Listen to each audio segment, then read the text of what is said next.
on your phone or something? Yeah, it doesn't matter whether it's on your phone or via. Well, you need some way to get your location on whatever you're using. Okay, so if I wanted to know how to get my location from scratch, what would I need to do that? Like from a first principles perspective. GPS? Yep. So how do we, like, if I needed to create GPS by myself, what do I have to do? Like I'd have to, build a satellite, launch a satellite. So that's one thing. Google all right. Maps. Google Maps. So if Google Maps didn't exist and I wanted to, create this app, I'd have to, literally launch a satellite that scans the entire world and also be able to route all the roads and everything like that. So that would be kind of costly. It's time to give up. It's time to give up at that point. Yeah. Yeah, exactly. The launch satellites. Right. Also directions, Google Maps directions.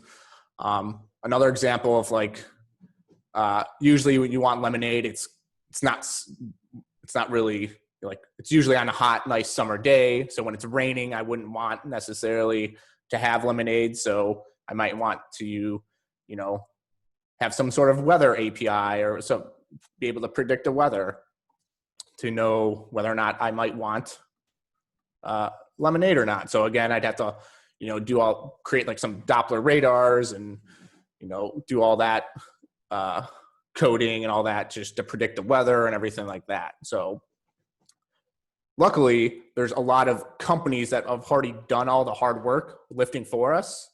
So for example, like Google Maps, they have, Google Maps API that we can hook into as well to, render maps, also directions.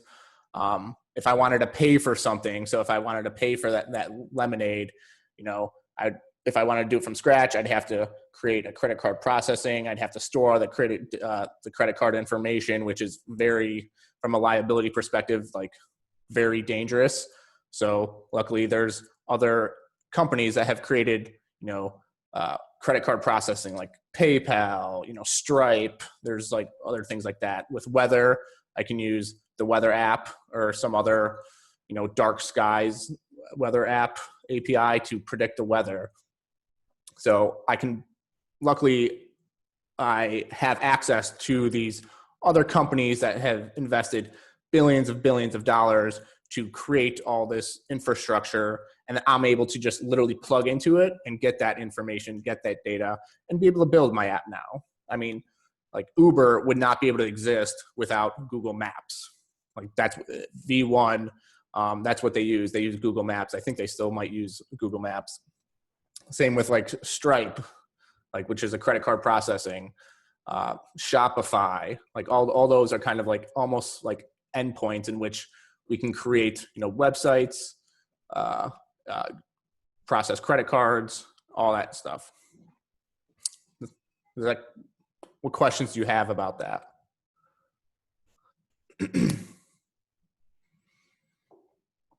So with that, let's kind of talk about the API, the request response flow, and how that kind of looks a little bit differently than how we've been doing it so far.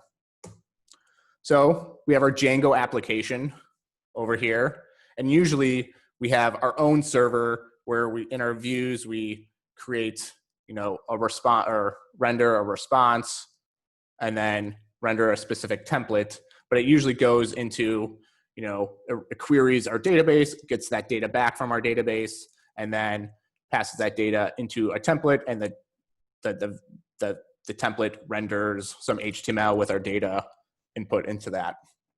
Whereas if we're using strictly an API endpoint and I wanted to get some data, I can create a GET request, so an API request that goes to the outside company's server. So here's an outside server. It's not our server on our local machine or a server that we have. It's hosted on, Google's servers, Amazon servers, weather.com servers, or Stripe servers. Comes over here. This query, this API request has specific data in the request that tells you, hey, this is what I'm looking for. So it comes to the server, and then the server generally authenticates the request as well as whatever query exists in the request, and then it sends an API response back to our Django application, and then we get some data back, and then we can parse through that data and then display it on the screen.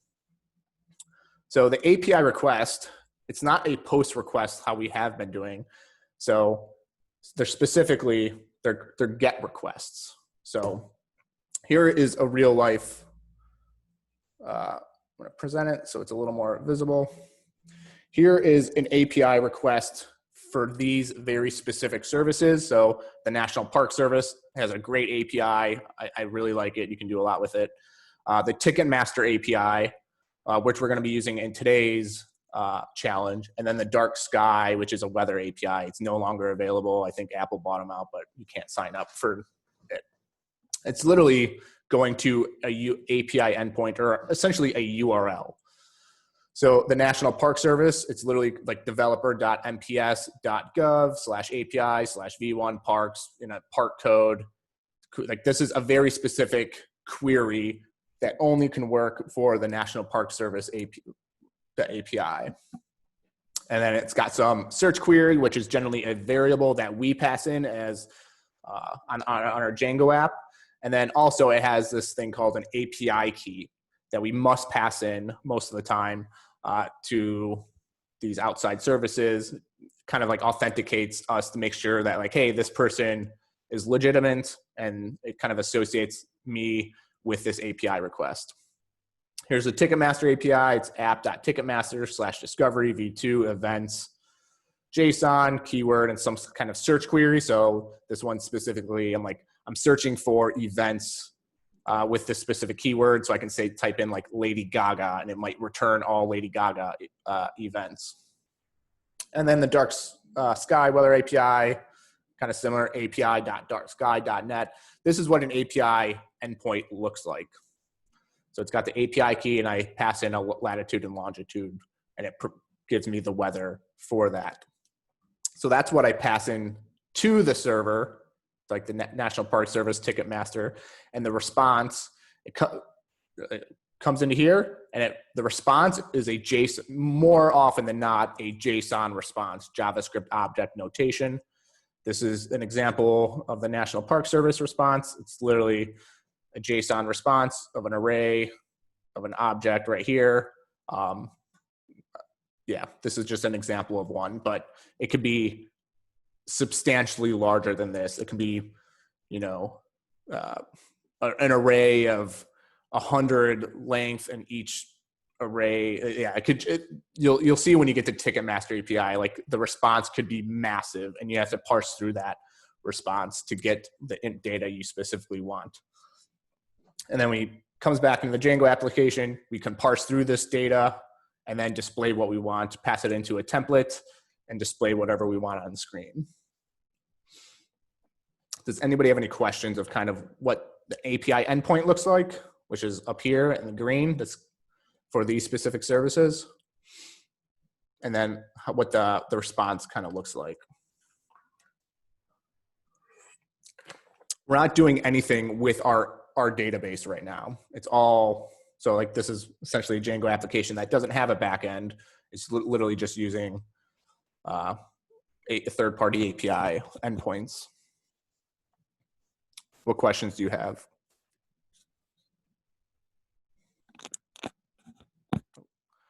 All right, up here we know this thing, we've been using in each of these API endpoints, we're passing in an API key. This is a variable in each of these queries. So in most third-party APIs, they require a API key, at least one. One is a public key and one is a private key, or what is known as a secret key. So an API key can act as a secret authentication token as well as a unique identifier to identify you as a person or as an application, I would say. Typically, the key will come with a set of access rights for that API that is associated with it. So in all the APIs that we're going to be using today, and I think Ticketmaster. I don't know if Ticketmaster has a secret key or not. I think it does. Or no, I don't think it does. So I think in today's lecture, it's just going to be using a public key. Depending on the type of service you want, or type of third-party API endpoint you want, they could come with a secret key. So down here is an example of Twitter's. If you want to create a third-party application or an application that uses Twitter, and like if you want like your application to post to your Twitter account, you have a public key, which is right here. This is my public key for Twitter. Like it's exposed to the public. It doesn't matter if anybody knows it. And then there's an API secret key. It's hidden. I don't want anybody to know it because if somebody knew that and then knew my API key, they can literally start posting to my account. And so just because a key is public, public just means it's viewable to the public. It doesn't mean that it's a bunch of people in the public sharing the same key, does it? Correct. It just means it's public. And if I go back, it shows up in the URL. So whenever you make a request, somebody can possibly see it in the GET request and be like, oh, that's somebody's API key. And it's harmless. It's not a big deal if somebody knows it. As long as you're not being charged for per request, which usually free API keys that just have a public key, it's usually free up to a certain amount of queries. So you don't worry about like exposing that. But your secret key, you should be kind of weary about because they might be able to access your Twitter account or your Facebook account or some other vital information. So with that, let's jump into today. So, go ahead. We're going to cover, but like I can't kind of like distinguish. What's the difference between a key and a token? A token is specific to authenticate you as a user or an application. Specifically, keys are used for encryption and decryption. It's beyond my knowledge of it's beyond my knowledge as far as what the key is. I think a good analogy would be like your keys are like, let's say you have two-factor authentication enabled on like Office 365. But then you need app passwords because some apps like Outlook on your phone, they aren't built to use two-factor authentication. So you generate an app password for that, and it's only good for that one time for that app. I think that might be a good analogy for what an access token is you use the keys to generate tokens, and those tokens are good for that particular instance or that particular client, is my understanding of that. So token is like for one particular session / exchange / like it's not a permanent thing. It just identifies an individual transaction. Yeah, kind of like that client ID, that particular browser or whatever. That's its access token, and now it has been granted access to your stuff. And you can revoke the token, and then it's no good at that point. Kind of like app passwords. Okay. Yeah. So with the third-party APIs, we'll be just using like API keys. And when you start working on your individual projects or just start exploring different third-party APIs, some might use a secret key, some might not. All right.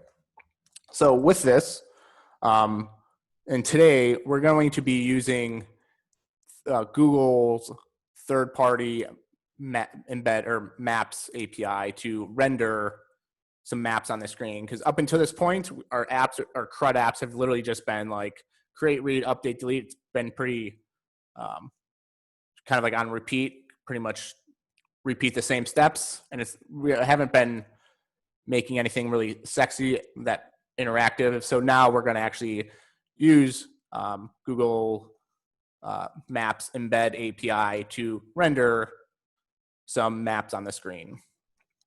So with that, I'm going to go ahead and create a new Django project called Landmarks. So I'm going to zoom in, Django, admin, start project, landmarks. So I'm going to create an app that has some landmarks, and I'm going to render those landmarks on the screen. Start project, period. There we go, we got our landmarks. Next, Python, make VNV, make a virtual environment. Come on, source, VNV, bin activate, pip install Django. So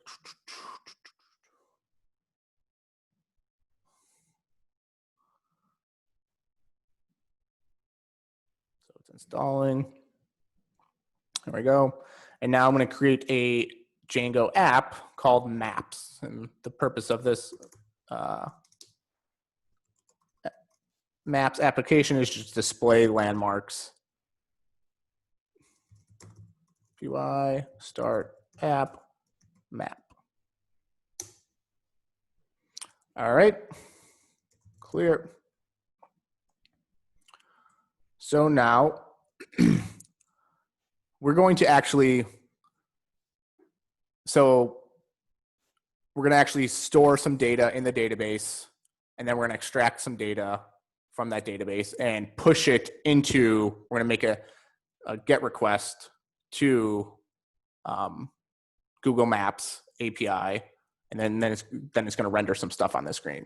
Google Maps Embed Maps API is a little bit different than how we've been doing it, or how I kind of showed you, but it's almost easier. But we'll see right here kind of what it looks like. So in our models, so in our landmarks, we first have to connect our what the hell? Connect our map app to it. I'm not going to use, I'm just going to use the basic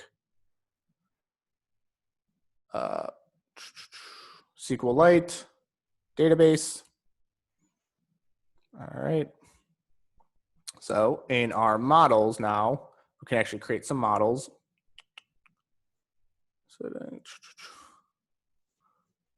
So we can class landmark models.model, and then we're just going to have a name and models.char field max length equals 200, and then we're going to have an address, which is models.char field to max length equals 200.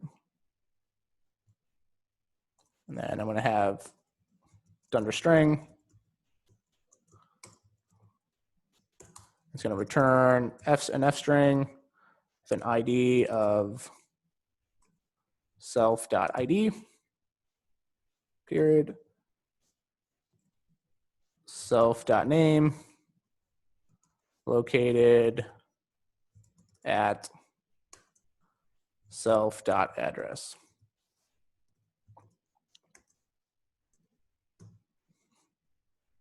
All right. So I created a model landmark that has a name and an address. I can clear it up here. Now, after I've created my models, I can make migration, Python manage.py, make migrations. So it created a landmark model. Now I need to migrate. Python manage.py, migrate. All right. Should I register? So let's actually create some landmarks first? Let's go into, let's use the admin panel to create landmarks.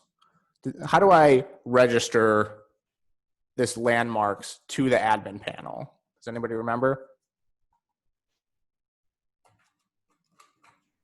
You have to go to admin.py, import the model. Oh, let's just say from models, import a landmark. All right. It says register your models here. Does anybody remember the query or the command? Or sorry, the code? admin.site.register. Site.register, and then just pass in the landmark. All right, let's see if this works. If I have to create a super user, Python manage.py, create super user, leave that break, tom@email.com, 123, 123, yep. All right, py, let's run server, see what happens. All right. So localhost 8000/admin, ca-preet, 123. Here's my landmarks. Got 0 landmarks right now. So I can have the name, let's call it the bean, and the address is 201 East Randolph Street, Chicago, Illinois. Save and add another. It's called the Eiffel Tower.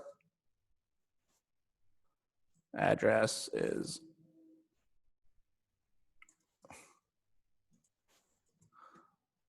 here. Save and add. Let's add one more. Golden Gate Bridge. Let's just type in Golden Gate Bridge, San Francisco, and save. So I've got 3 landmarks. Cool. I can log out, and let's get back to our application. So right here, I haven't done anything with it. So let's clear that.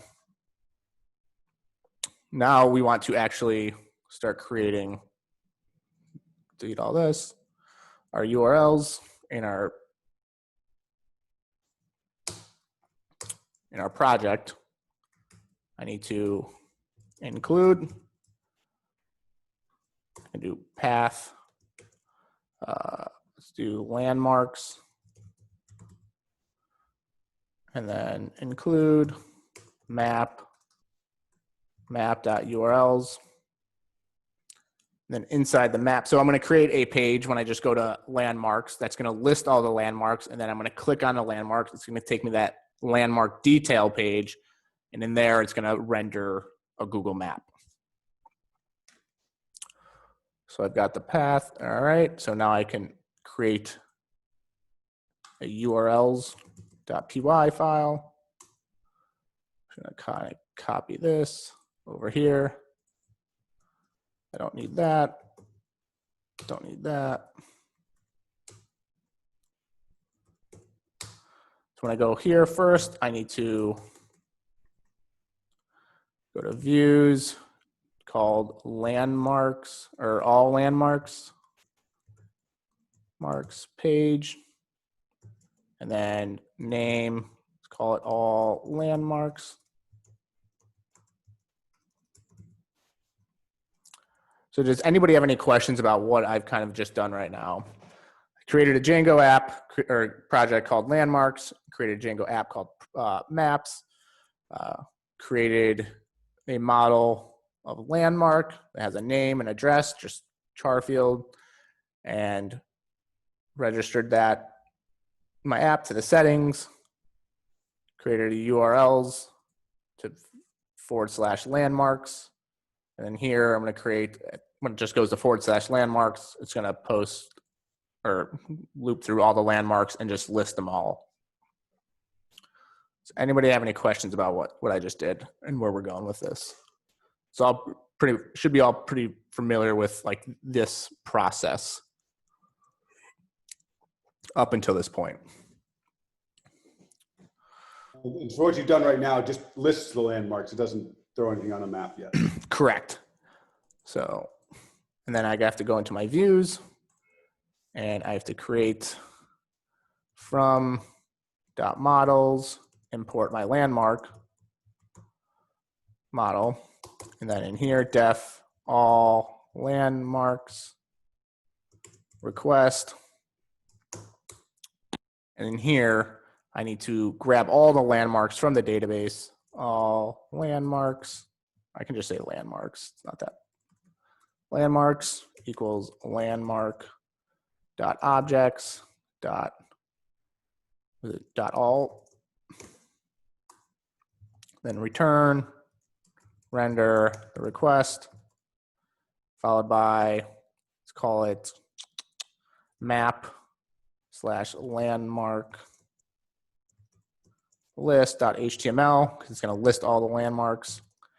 And then in here, just landmarks, passing in a dictionary into my template.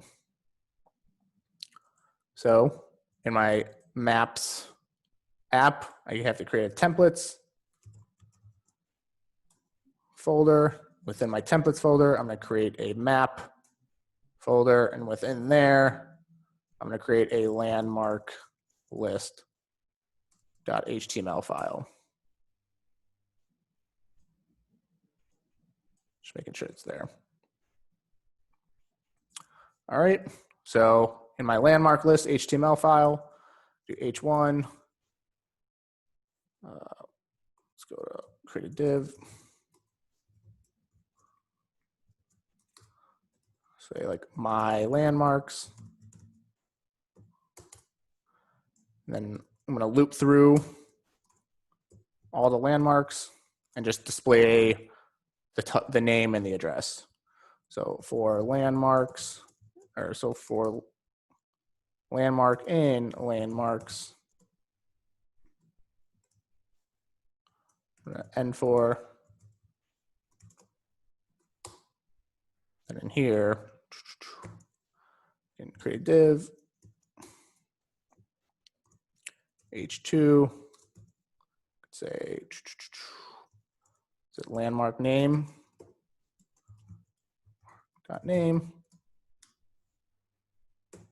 and then let's do paragraph, and then address, landmark dot address. All right. So my landmarks comes with a / landmarks, goes to the all landmarks view, comes into here. Import in there, Tom. I'm sorry? URLs.py, do you need to import views? In views. URLs.py. Where do I have to import that at? URLs in URLs.py. Are you missing an import? Oh, thank you. Yep, from The import. reason I catch that today is that was my really poorly worded, constructed question last night. Is I've been doing from views import to very specific. Well, I've been using class-based views, so I've been doing from .views import the name of classes. Right. Changes how everything looks in line 5. And that was the basis of my question yesterday that Chris helped me run down. I'm just doing my import more specifically. Yeah, I can do from views, import all landmarks. Yeah, and then you can ditch the views preface. Yep. There you go. It's all dependent on the basis of my confusing question last night. No, okay. All right. So we can do that. It's the same thing if I do that. All right. So it comes in here, all landmarks, goes to the views, importing my landmark model at the line 2. Comes in here, all landmarks, takes in a request, queries the database and grabs all the landmarks in them in the database, assigns it to a variable called landmarks, renders the request and the landmark list HTML, and then a dictionary of landmarks. Comes in a landmark list for landmark and landmarks. I'm saying landmark so many times, I totally don't know what the meaning of it is anymore. Renders the landmark name, landmark address. So let's run the server. Clear down here. Let's see if everything runs. Oh no. Oh, okay. Include maps URLs. All right, that looks good. So if I refresh it, still here. Landmarks. There we go. But now I'm gonna actually click on each one of these and go to the individual landmark ID, kind of like how we have been, like landmark 1, landmark 2, oh, not Hulu. Okay, so gotta continue, gotta create, first edit this, and add an href in the A tag.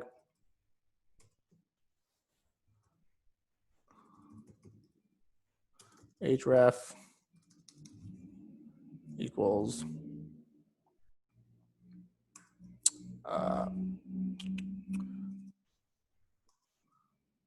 what is it? Just 1 or is it 2? URLs, landmark. Let's call it landmark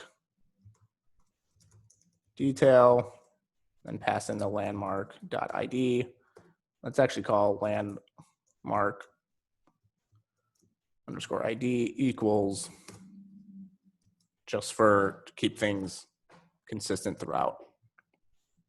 Because just in case we, like in the nested CRUD, we'd have to pass in 2 parameters, and we actually have to declare the landmark ID or, you know, the beer underscore ID followed by the review underscore ID in here. So got that. Go to my URLs, create int, the landmark underscore ID. We call landmark detail. I can go into reviews, def landmark detail, takes in the request, the landmark ID, and what else? Then we can grab the landmark equals, let's create a helper function, def get landmark, takes in the landmark underscore ID, and it returns landmark dot objects dot get ID equals landmark ID.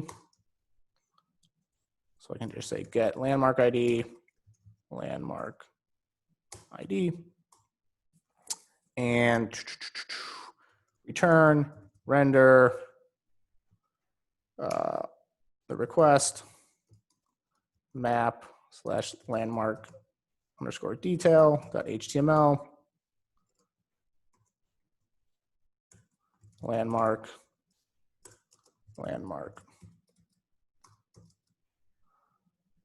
So create a new template called landmark detail HTML. And now we can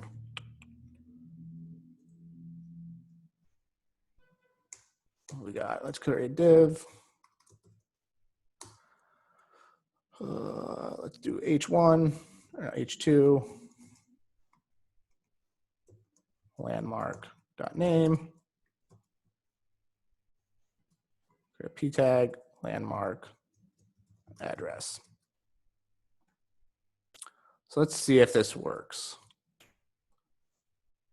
Landmark detail right there. All right. Everything looks good. Landmark detail, landmark ID. All right. There we go. Let's go back. Oh no, URL is expected empty or N4. Did you forget to register this? Is it URLs or URL? There we go. Click here. If I want to, let's create a back button.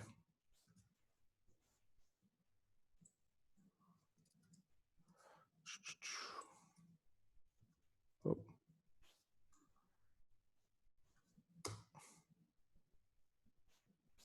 Back, and then just have it landmark. Is it all landmarks?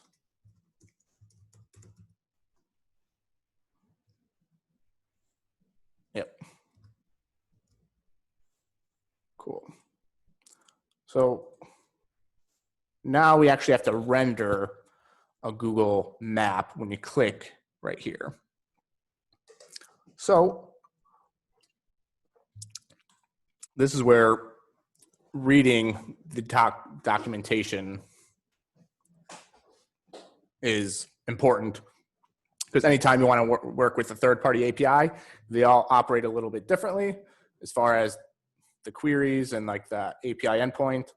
And it's all about reading the documentation.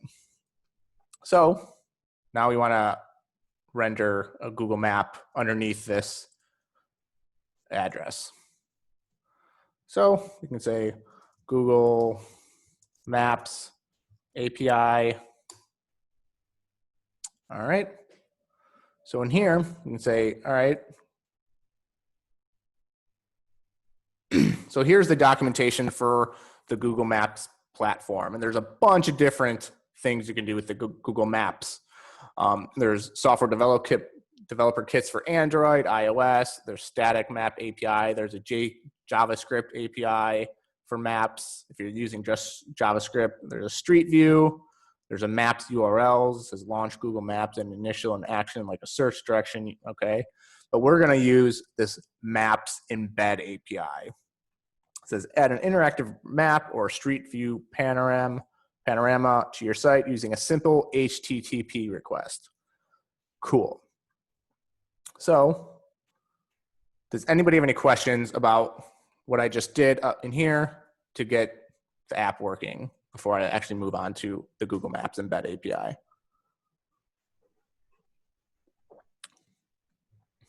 Nope. All right. Quick question on that, on the Google page there. Yep. So the difference between, so it looks like the map static API just gives you a fixed snapshot versus the embed gives you a live map. Is that the difference? Yeah, actually, I've never used a static API before. To embed a Google image in your website without querying JavaScript or any dynamic page loading. Serves or creates your map based on URL parameters sent through. It's almost kind of like the same thing, but I don't think it. Yeah, it's not I think it's not interactive. Right. Okay. So it's just a one-time picture. Cool. But the maps, we want an interactive one. So let's click on this. Start reading the documentation. What's great about Google, it's a large organization and they're very developer friendly, and their documentation is really superb. I think maybe Stripe has a little bit better documentation, but all given consider their documentation is really good.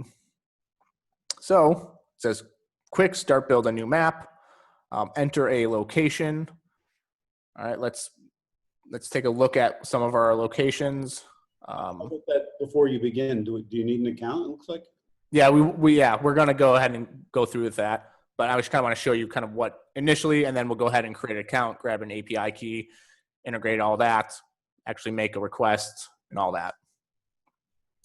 So let's look at what it actually looks like. So if I come over here to my app and it says, I just want a location, I'm just gonna copy this and go over to here and it says enter a location. It's like, okay, it's like a little dynamic. I'm just gonna click enter. Here's our AP, here's the Google map. And look, it came down here and it said here's what this looks like.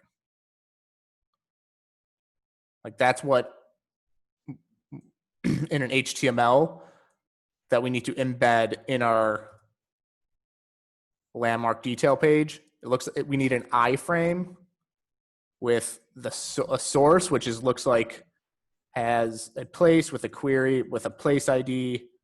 All right, so that's interesting. All right, so it looks like we need an iframe.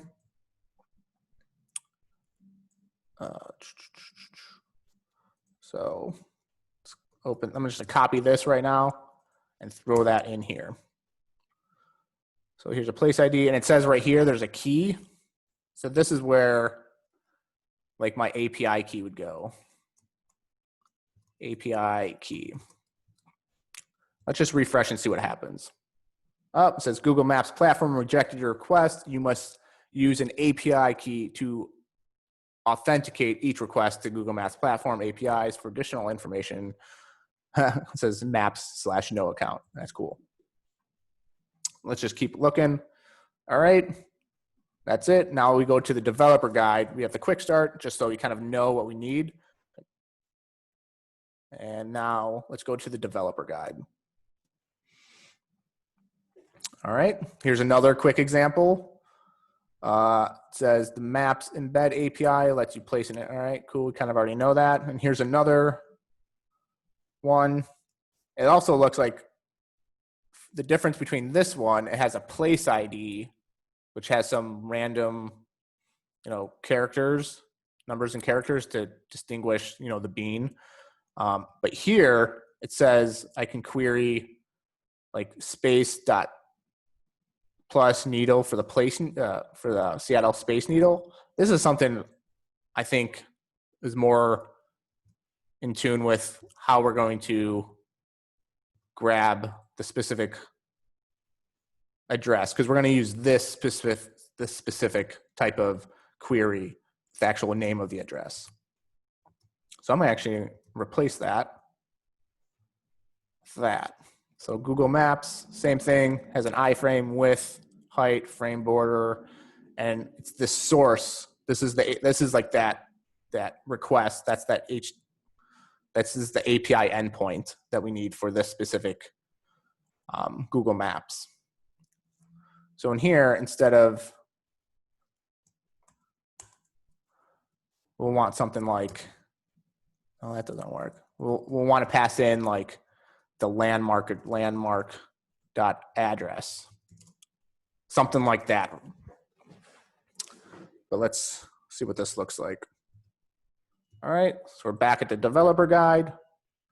Cool, easy. Before you begin, right here, get a key. To use the Maps embed API, you must include a free API key when making a request to the API. Follow the instructions in the guide to getting an API key. So to register your app project on the Google Cloud Platform console and get an API key. Cool. So I'm going to open that into a new page.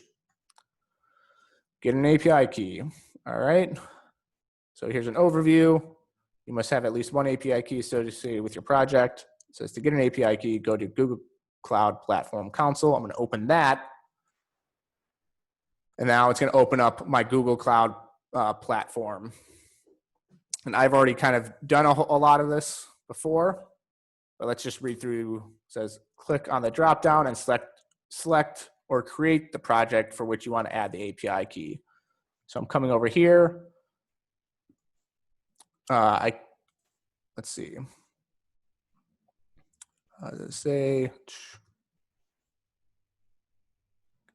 So it says click on the project dropdown.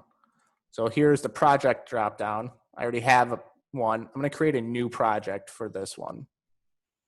So let's call it, Lima Landmarks Project. And then click create. So it's creating Lima Landmarks Project. All right, just now, I'm going to switch over to that Lima Landmarks Project right here. So it's browse the marketplace to find and use Maps API service. All right, well, let me just follow the directions to make sure. All right, so it says click the menu and select APIs and services credentials. So if I go back to the console, up here in the navigation menu, come down here and click, is it credentials? Let's look at this again.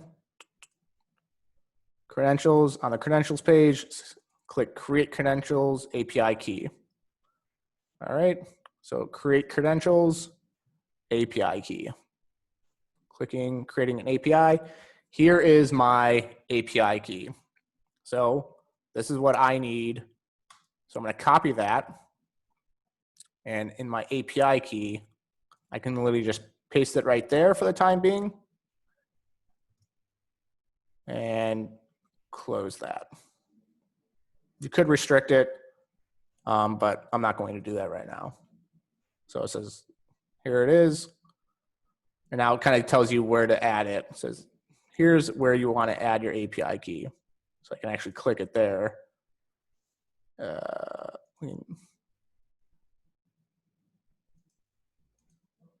guess it won't right now. All right, but yeah, it goes essentially right here where it says key equals then the name of the API key.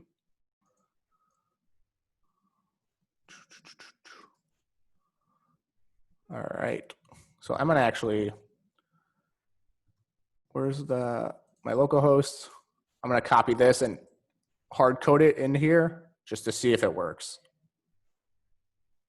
And then I think I have to add plus, plus, plus, plus, plus.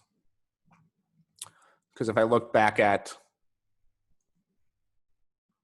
this example, the Space Needle has pluses in between them, all the spaces. So I'm just gonna add pluses in between the spaces. And I'm gonna refresh. And there we go. We have a Google Maps API with the bean right now. But we're not done yet, because if I go back and click the Golden Gate Bridge, it still shows the bean. I'm just gonna make sure, all right. Before we begin. All right.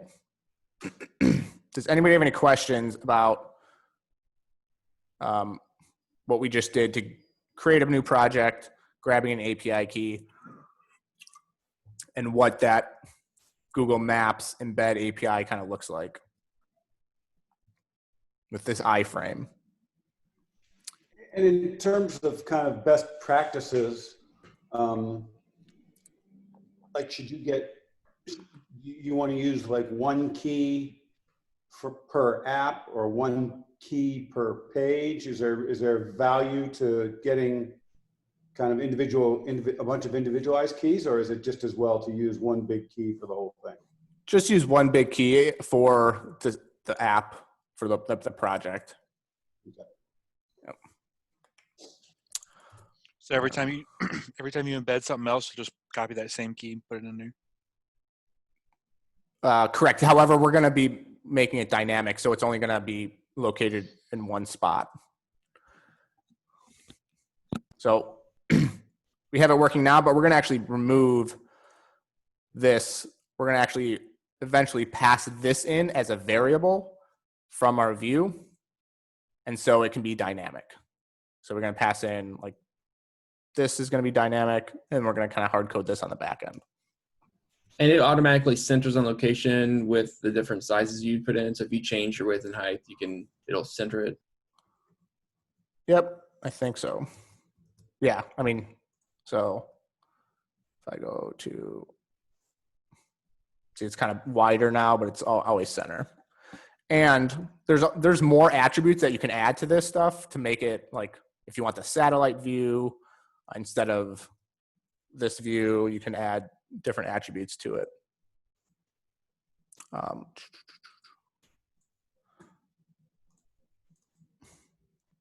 So with that, let's go ahead and make it a little more dynamic to actually pass in the specific URL to the actual as a variable in the view.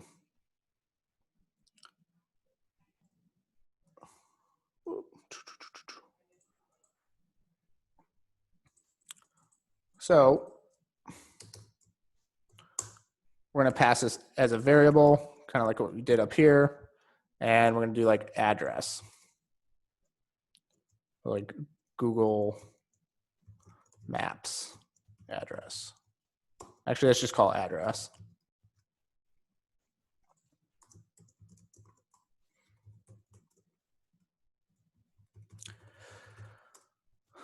All right. So now, so this is kind of what we want to mimic. So we have this. Oh, what just happened? Oh. Like that. So we have this is our API key, and here's the address that we want. So let's actually just delete this and like put like location or something like that. So we're going to use this at some point throughout the application.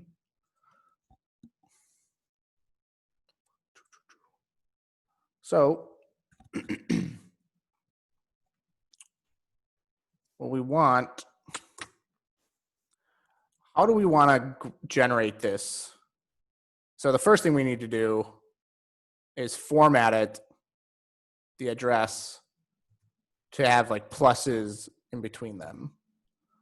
Because if I go to like landmark print landmark.id, I'm going to leave this blank for now, just so it doesn't throw errors. If I refresh it, like nothing shows up. But down here, I've got the landmark ID, but I also want the landmark address. If I refresh it again, so here's my landmark address, but I want it to actually have like pluses in between them. Because in the documentation, it kind of shows you the format. Should be a built-in utility function somewhere in Django, right? To URL stringify that thing. Yeah, that's actually, regex. What's that? Do some regex and just replace the spaces. Okay. with pluses. Yeah, let's actually create a utility function or a helper method and use some regex to actually manipulate that. So we can do def generate Google address. And then here we want to actually pass in that address.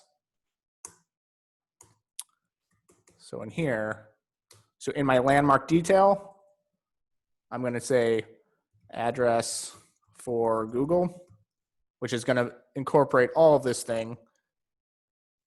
And then I'm going to say generate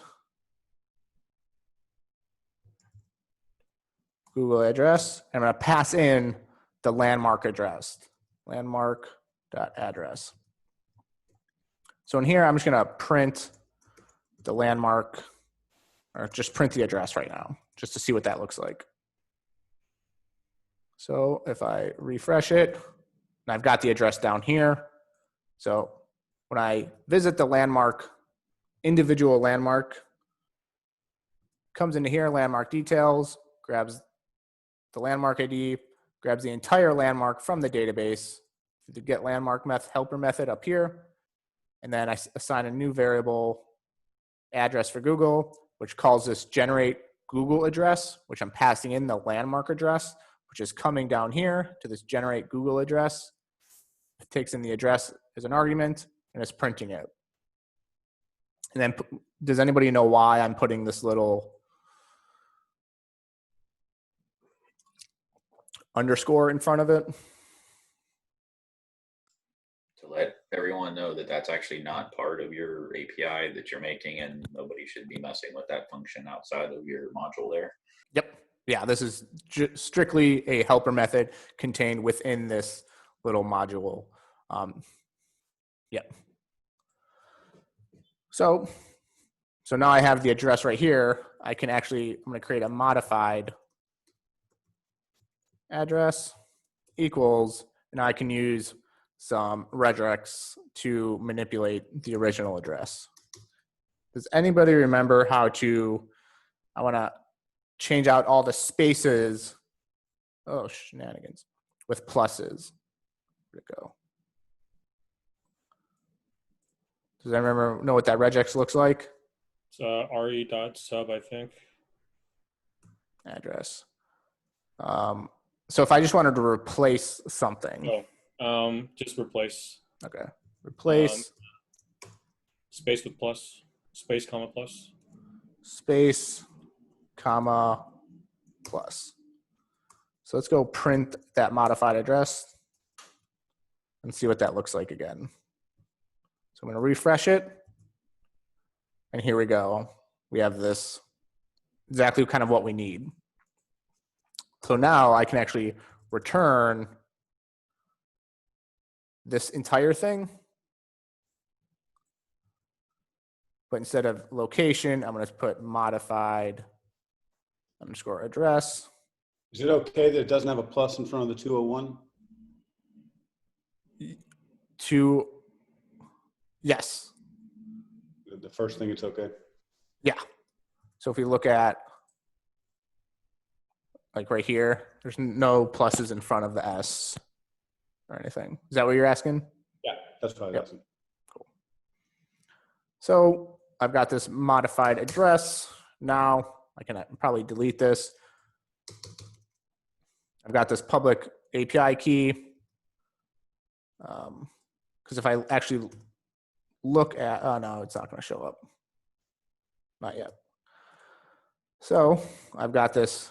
I'm going to print the address for Google just to see if it should be this entire HTTP request looking thing. So here, that's what that is. Cool. So now I've got this address for Google. Now I can pass that in as a parameter in my views. Let's call it address and pass it in address for Google. Now, if I go to my landmark detail page, I can go ahead and pass in this address.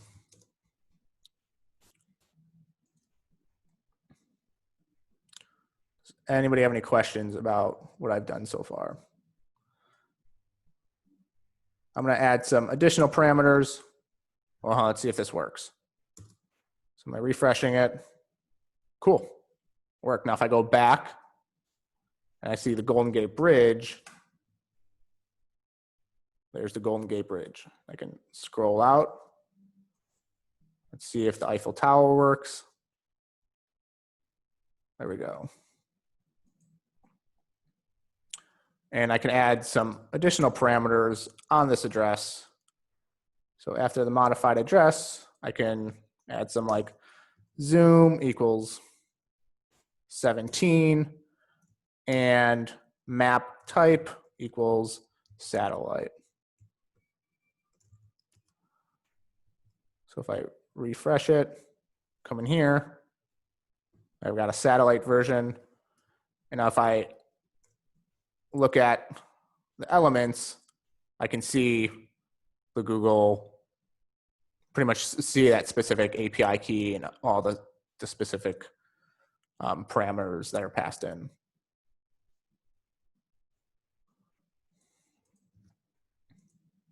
All right.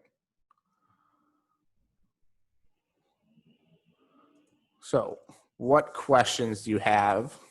That's pretty much it. Go back. Great. There we got the satellite version of that.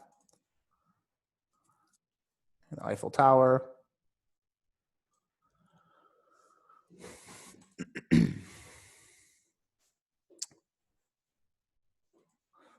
So in the landmark detail, let's just review real quick. When I click the landmark detail page, grabs the landmark, passes the landmark address in this helper function, generate Google address, which takes in the address from the landmark. I replace all the spaces with pluses, so it conforms to the query, the correct query type for the URL. And then I just return the HTTP, essentially the source of that specific Google map right here. And then I just pass that address for Google as another key value in my template.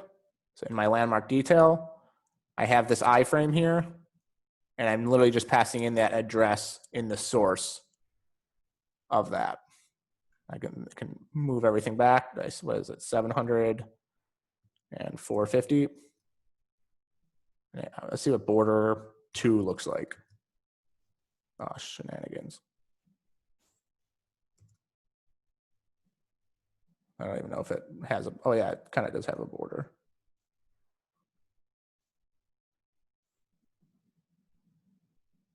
Yeah. Let's switch back. So what questions do you have about that?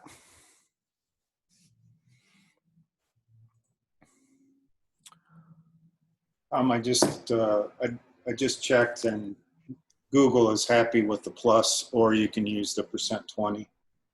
Okay, so I can change the to %20. Which means, yeah, let's see if that works, because that means you could use. Yep, that works as well. That allows you to use like IRI to URL, the built-in methods and stuff to. Oh, nice. Sweet. I actually think it works without it too. Yeah, I don't want to even try it. But so what questions do you have about this?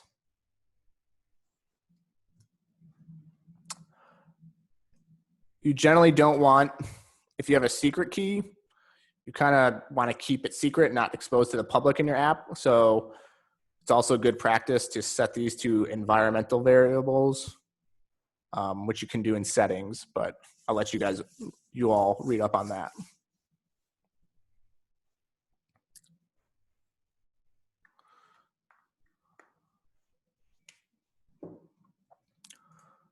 With that, I'm going to